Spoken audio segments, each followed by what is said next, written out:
আসসালামু আলাইকুম। তো আজকে আমরা দেখব ম্যানেজার অ্যাকাউন্টিং এর পার্টটুকু। আমাদের মেইনলি অ্যাকাউন্টিং যে কোর্সটা আছে সেটার নাম হচ্ছে গিয়ে, যদি আমাদের মনে থেকে থাকে, নামটা হচ্ছে গিয়ে ফাইন্যান্সিয়াল অ্যান্ড ম্যানেজারিয়াল অ্যাকাউন্টিং। তো ফাইন্যান্সিয়াল অ্যাকাউন্টিং নিয়ে আমরা এতদিন পড়াশোনা করলাম। আমরা যেই প্রথমে ট্যাবুলার অ্যানালিসিস থেকে এখন পর্যন্ত যে লাস্ট ভিডিওতে আমরা দেখিয়েছি অ্যাডজাস্টিং এন্ট্রিজ, তো ওই যত টপিক ছিল ইন দ্য মাঝখানে মিডল সবগুলোই হচ্ছে গিয়ে ফাইন্যান্সিয়াল অ্যাকাউন্টিংয়ের অংশ। আর এখন আমরা যে টপিক দেখবো সেগুলো হচ্ছে ম্যানেজারিয়াল অ্যাকাউন্টিংয়ের অংশ। তো ম্যানেজারিয়াল অ্যাকাউন্টিংয়ে দুটো টপিক থাকে, সেটা হচ্ছে কস্টের ম্যাথ থাকে, আর থাকে সিভিপি। সো কস্টের ম্যাথগুলো আমরা আজকে শুরু করব। কস্টের ম্যাথে দুইটা পার্ট থাকে, একটা হচ্ছে কি ফ্যাক্টরি রিলেটেড আর একটা হচ্ছে কি আমাদের সেলিং রিলেটেড। তো আমরা ধীরে ধীরে ওগুলো কোনটা কি মিন করে সেটা দেখব। তো আজকে মেইনলি আমরা দেখব হচ্ছে কি কস্টের যে ম্যাথগুলো আছে সেটার একটু ব্যাকগ্রাউন্ড থিওরি, যে একটু মানে যদি আমরা ব্যাকগ্রাউন্ড থিওরিগুলো একটু জানি, কোন জিনিসটা কি কি কোনটা কাকে বলে, তাহলে আমাদের আসলে অঙ্কগুলো করতে অনেক সুবিধা হবে, আর জানাটা আসলে ম্যান্ডেটরি। তো আমরা দেখি কি বলতে চাচ্ছি আমি। আমরা সামনে দেখতে পাচ্ছি যে এখানে বলা আছে যে ম্যানেজেরিয়াল কস্ট। তো কস্টের ম্যাথগুলো করতে গেলে আমাদের মেইনলি ম্যানেজেরিয়াল কস্ট যে কনসেপ্টটা আছে সেটা নিয়ে আমাদের জানতে হবে, যে ম্যানেজেরিয়াল কস্ট হচ্ছে কি আমাদের বিজনেসে total cost, any kind of cost. সেটা হচ্ছে কি যদি আমার লেবার কস্ট, আমার ম্যাটেরিয়াল কস্ট, আমার সেলিং কস্ট, সব কস্টগুলো আসলে ম্যানেজেরিয়াল কস্ট, ম্যানেজ করতে যেই কস্টগুলো খরচ হয়। তো ম্যানেজেরিয়াল কস্টকে দুই ভাগে ভাগ করা হয়, একটা হচ্ছে গিয়ে ম্যানুফ্যাকচারিং কস্ট আর একটা হচ্ছে নন ম্যানুফ্যাকচারিং কস্ট। তো ম্যানুফ্যাকচারিং কস্টে থাকে হচ্ছে কি আমার জিনিসটা বানাতে কি কি খরচ হয়েছে, কত টাকা খরচ হয়েছে। আমরা এখানে জুতার একটা এক্সাম্পল ইউজ করব, যে ধরো যে জুতোটা আমার বানাতে অ্যাকচুয়ালি ফ্যাক্টরিতে বানাতে যে খরচগুলো হয়েছে সেটা আমার ম্যানুফ্যাকচারিং কস্টে যাবে। আর জুতোটা আমার সেল করতে, শোরুমে সেল করতে বা ওই ফ্যাক্টরি থেকে ট্রান্সপোর্ট করে শোরুমে আনতে, তারপর ওই শোরুমে যে লোকগুলো ছিল তাদেরকে যে বিলগুলো দিতে, ওগুলা যেই খরচটাতে যাবে সেটা হচ্ছে নন ম্যানুফ্যাকচারিং কস্ট। আচ্ছা ঠিক আছে, তো ম্যানুফ্যাকচারিং কস্টকে আবার আমরা মেইনলি তিনটা ভাগে ভাগ করি। সেই তিনটা ভাগ হচ্ছে গিয়ে ডিরেক্ট ম্যাটেরিয়াল, ডিরেক্ট লেবার এবং ম্যানুফ্যাকচারিং ওভারহেড। তো একটা একটা করে আমরা জানি যে কোনটা আসলে কি। ডিরেক্ট ম্যাটেরিয়াল হচ্ছে গিয়ে যে আমার যে জুতোটা আমি তৈরি করব সেই জুতোর অ্যাকচুয়াল কাঁচামালগুলো যেগুলো একদম সরাসরি ব্যবহার হবে। সো জুতোর অ্যাকচুয়াল কাঁচামাল কি হতে পারে? জুতোর অ্যাকচুয়াল কাঁচামাল হতে পারে চামড়া, জুতোর অ্যাকচুয়াল কাঁচামাল হতে পারে ফিতা, কারণ ফিতার চামড়া ছাড়া জুতো তৈরি করা যাবে না। এগুলো হলো ডিরেক্ট ম্যাটেরিয়াল। এর বিপরীতে আরেকটা থাকে হচ্ছে কি ইনডিরেক্ট ম্যাটেরিয়াল। তো ইনডিরেক্ট ম্যাটেরিয়ালও আমাদের ম্যানুফ্যাকচারিং কস্টে কাউন্ট হবে, বাট সেটা এখানে দেখানো হয়নি, বাট আমি এখানে তারপরেও বলছি ইনডিরেক্ট ম্যাটেরিয়াল কি। ডিরেক্ট ম্যাটেরিয়াল বিপরীতে যে ইনডিরেক্ট ম্যাটেরিয়াল থাকে সেটা হচ্ছে গিয়ে আমার জুতার জন্য যদি রং লাগে, তো রংটা হচ্ছে ইনডিরেক্ট ম্যাটেরিয়াল। আমার সরাসরি এটা জুতো বানানোর ক্ষেত্রে খুব একটা প্রভাব পড়ছে না, বা এটা অপশনাল, এটা না দিলেও আমার হবে। বা জুতোর অন্য কোনো যদি ফিচার থাকে, লাইক অনেক জুতোতে স্টিল দেয়, সো যদি আমার না লাগে তো আমি দিলাম না। সো ওইটা হচ্ছে আমার ইনডিরেক্ট ম্যাটেরিয়াল, একদম বেসিক, বা বেসিক জুতোটা বানাতে আমার ওই জিনিসগুলো লাগছে না। কিন্তু ডিরেক্ট ম্যাটেরিয়াল আমার বেসিক জুতো বানাতে অবশ্যই লাগবে, আর ইনডিরেক্ট ম্যাটেরিয়াল আমার অবশ্যই লাগবে না, হলেও ভালো না হলেও ভালো।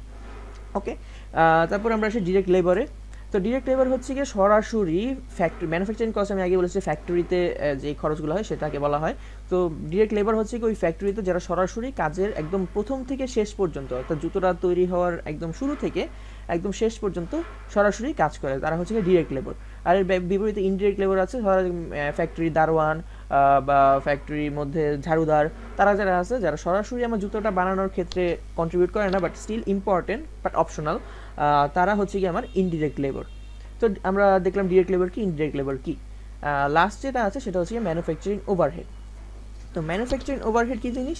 ম্যানুফ্যাকচারিং ওভারহেড বলে যে এই দুটোর বাইরে, অর্থাৎ ডিরেক্ট ম্যাটেরিয়াল এবং ডিরেক্ট লেবার, এই দুটোর বাইরে বাকি যেই খরচগুলো আছে ম্যানুফ্যাকচারিং ওভারহেডের মধ্যে সেগুলো যাবে, খুচরা খরচগুলো। ফর এক্সাম্পল আমার ফ্যাক্টরির বিল, কারেন্ট বিল, ফ্যাক্টরির ডেপ্রিসিয়েশন, আমার ফ্যাক্টরির ইকুইপমেন্টের খরচ। তো এই যে খরচগুলো হচ্ছে, অর্থাৎ ডিরেক্ট ম্যাটেরিয়াল এবং ডিরেক্ট লেবার বাদ দিয়ে বাকি যে খুচরা খরচগুলো সেগুলো সব যাবে আমার ম্যানুফ্যাকচারিং ওভারহেডে। তো আমরা আবার যদি রিভিউ করি তাহলে ম্যানেজারিয়াল কস্টকে দুই ভাগে ভাগ করা হয়, যার মধ্যে একটা হচ্ছে গিয়ে আমার ম্যানুফ্যাকচারিং কস্ট। ম্যানুফ্যাকচারিং কস্টকে আবার মেইনলি তিন ভাগে ভাগ করা হয়, সেটা হচ্ছে গিয়ে ডিরেক্ট ম্যাটেরিয়াল, ডিরেক্ট লেবার এবং ম্যানুফ্যাকচারিং ওভারহেড। ডিরেক্ট ম্যাটেরিয়াল হচ্ছে গিয়ে সরাসরি আমার জুতোটা প্রডিউস করতে বা প্রোডাক্টটা প্রডিউস করতে ইউজ হবে যেটা, সেটা। ডিরেক্ট লেবার হচ্ছে গিয়ে সরাসরি যারা ওই প্রোডাক্ট প্রডিউস করতে কাজ করবে। আর ম্যানুফ্যাকচারিং ওভারহেড হচ্ছে গিয়ে এই ডিরেক্ট ম্যাটেরিয়াল এবং ডিরেক্ট লেবার বাদ দিয়ে যে খরচগুলো আমার ফ্যাক্টরিতে হয় সেগুলো হচ্ছে গিয়ে ম্যানুফ্যাকচারিং ওভারহেডে যাবে। তো ম্যানুফ্যাকচারিং ওভারহেডের যে এই কস্টগুলো আছে এগুলোকে বলা হয় প্রোডাক্ট কস্ট, অর্থাৎ প্রোডাক্টটা আমার তৈরি করতে যে খরচগুলো হয়েছে বা প্রোডাক্ট কস্ট। এখন আমরা আসবো হচ্ছে কি আমাদের নন ম্যানুফ্যাকচারিং কস্টে। তো নন ম্যানুফ্যাকচারিং কস্ট কি? নন ম্যানুফ্যাকচারিং কস্ট বলে হচ্ছে গিয়ে এই কস্টটা হচ্ছে যেটা আমার ম্যানুফ্যাকচারিং কস্ট না, সেটাই হচ্ছে নন ম্যানুফ্যাকচারিং কস্ট এই শব্দটার অর্থ। মানে হচ্ছে কি আমার ফ্যাক্টরিতে যে খরচগুলো হয় ওগুলা বাইরে আমার প্রোডাক্টের পিছনে যে খরচগুলো হয়। ফ্যাক্টরিতে যে খরচটা হয়েছে সেটা আমরা ফ্যাক্টরি ম্যানুফ্যাকচারিং কস্টে ক্যালকুলেট করবো, এবং এর বাইরে কস্ট কী হতে পারে?